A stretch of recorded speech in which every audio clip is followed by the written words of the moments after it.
Happy is the one who walks otherwise than in the manner of heedlessness, who stands otherwise than in the way of the twisted, who does not sit in the seat of the scornful, but finds delight in the loveliness of things, and lives by that pattern all day and all night. For this one is like a tree planted near a stream that gives forth strong fruit in season, and whose leaf doesn't wither, and whose branches spread wide. Not so the heedless. They are like chaff scattered by the wind, endlessly driven. They cannot occupy their place, and so can never be seen or embraced, and they can never be joined. What you see is always lovely and remembered, but the way of heedlessness is oblivion.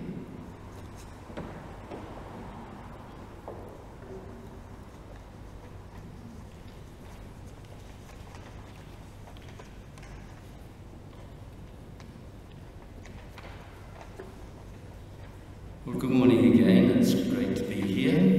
Are you all happy? Some are, some maybe. That's good. However, happiness is a fickle master, and even on a good day. So let's start from where we are.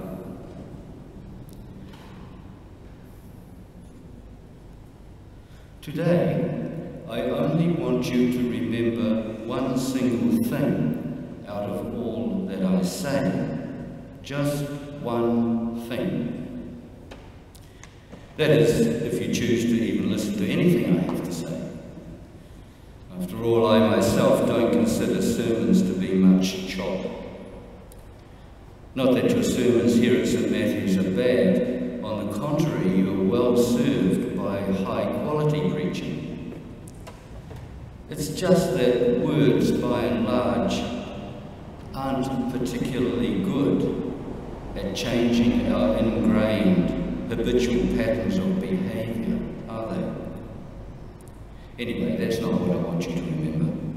The single thing I want you to remember today is the word pew. That shouldn't be too difficult because most of you are sitting on one. Get a good feel of it, touch it, wriggle onto it. Do whatever you need to do to get the word pew well embedded in your mind. Enough of that, time to get serious. Let's do some sermoning. Well, this really isn't a sermon, more of a talk. Even calling it a talk stretches the envelope a bit, so it's probably more like a chat. So let's chat about pews. Actually, I was asked to talk to you about Epiphany, or rather epiphanies, not pews. Those who asked me to do that are going to be holding their breath a bit at the moment, aren't they? The reason I was asked to talk to you about Epiphany is because Christians remember the Feast of Epiphany on the 6th of January. That's next Thursday. You all know what it's about, don't you? Stars, wise men, frankincense, myrrh, etc., etc. So there's no need to go over it all now anyway. And I also want to keep you focused on pews. So, back to pews. Not the most comfortable seating arrangement, is it? I wonder what that has to say about the psychological state of the church. I'm using the word pew today as an acronym. One I hope you'll remember either from my harangue or from your own posterior pain. Pew is an acronym for the essentials of spiritual living and the essence of religion. You might think I'm referring to pain and discomfort, and your bottom might endorse that. But no, that pain and discomfort is just a byproduct of you having a body, and has no spiritual virtue whatsoever. There are a couple of things that don't feature largely on the landscape of pop Christianity, the sort of Christianity that inhabits most Sundays. One of those things is that religious spirituality is an intentional journey. With prescribed direction. And within our dualistic mindset, that direction is a linear direction. It has a beginning and an end. The beginning being when we wake up one day and realize that we exist. The end being a state of clarity, peace, and joy. Our natural state, according to the Christian texts, anyway. This is the W in Pew. There is a way, a particular and largely prescribed way. For want of a better description, I'll call this way the way of eternal life. This descriptor, eternal life, is a tradable commodity, but it fits my purposes for the moment. And it is a quality of living that is lived now, not in some future heavenly summer fantasy island. The time locator now is really quite important, and I'm convinced that Jesus of Nazareth had this in mind when talking about eternal life in his lifetime. The other thing that features rather hazily on the Christian landscape is the idea of intentional practice, not just religious habits. This is the P in Pew, practice. It relates directly to the way, because these are the practices of the way.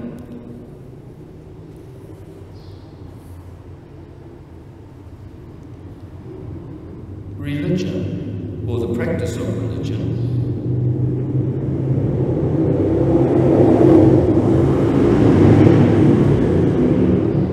well, at least there were only 2 motorbikes that time. Religion, or the practice of religion, is largely about mitigating a case of mistaken identity.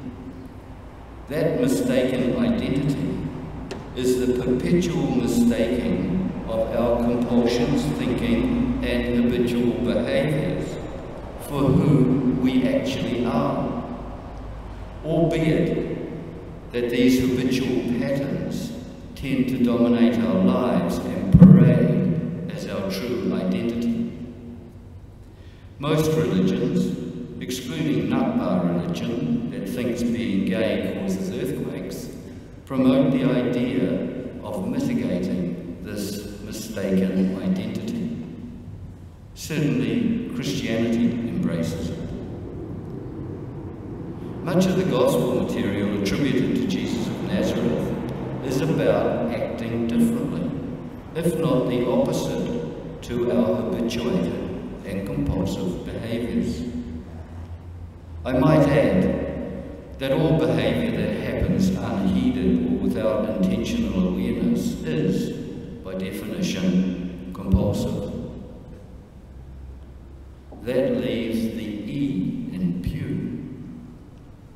This stands for Epiphany. That should relieve they pay the piper. However, I understand Epiphany more along the lines of insight, rather than stars, wise men, and incense, etc. Although wisdom, insight, and epiphany, by implication, are one and the same thing. So to recap, What we have so far is a hard wooden seat that churches make you sit on, called a pew. A way that brings us into the experience of our natural beauty. Practices that move us along this way. And experiences of ever-increasing insight into otherness, or epiphanies. Recently I had the opportunity to chat with a group of people about my life, particularly my spiritual life. This exercise got me thinking about how we map life, personal life, how we retell our stories. Generally we do it chronologically, historically. But that is quite solid and rigid, not the only way to do it. It doesn't even do a great job of it, really. A case in point being the Christian Gospels, notably the Synoptic Gospels, Matthew, Mark, and Luke. They map the life of Jesus of Nazareth chronologically, historically. The end isn't that great. When 2 millennia later they have devolved into a couple of semi-annual pantomimes which lack the depth and existential import that Jesus of Nazareth seemed to be pointing towards. It's an interesting exercise to filter out just the words given to Jesus in those Gospels and to realise how ill-suited those aphorisms are for a soft flowing narrative and integrated story. However, the evangelists had their hustle, their agenda, like we all do, and they used what material they had available to push it.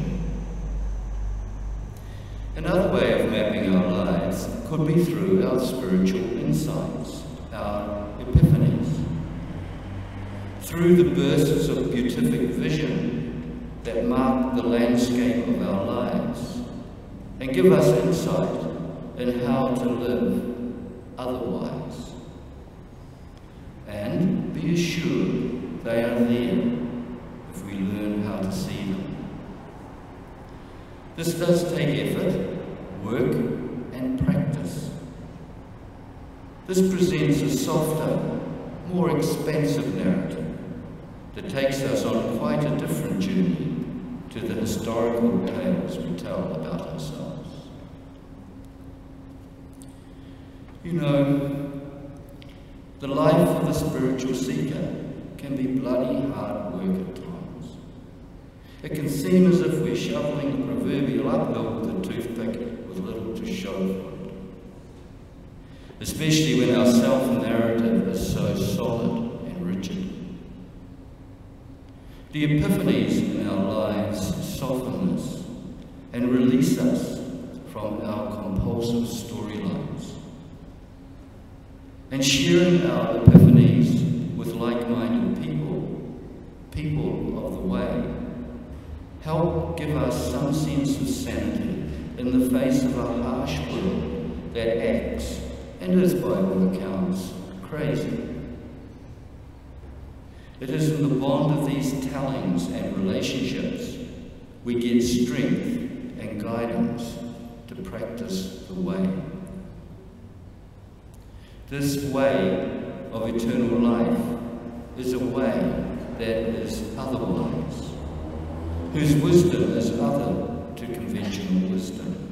It is wisdom gleaned from practice and insight. This insight, epiphany, is never static. We can never actually get hold of it. It gets hold of us. Jesus of Nazareth himself only points, and often with crazy wisdom, towards it. We are never told what it is, only what it is like. We ourselves have to do the work, do the practice.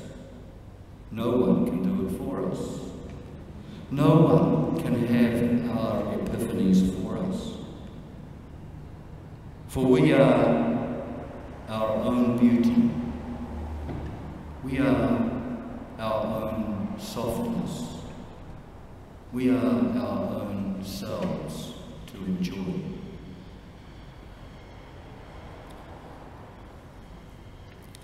One last hope I have for you today, and that is that your backside hasn't stuck to the pew. It's your mind the pew should be stuck to.